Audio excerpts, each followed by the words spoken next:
National Weather Service in Memphis has issued a severe thunderstorm warning for Henderson County in West Tennessee, southern Benton County in West Tennessee, southern Carroll County in West Tennessee, northern Hardin County in West Tennessee, northeastern Chester County in West Tennessee, Decatur County in West Tennessee, until 4:15 p.m. Central Daylight Time.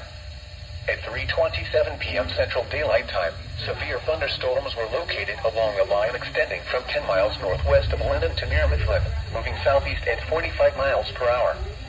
Hazard, 60 miles per hour with gusts and penny-size hail. Source, radar indicated. Impact, expects damage to roofs, siding, and trees.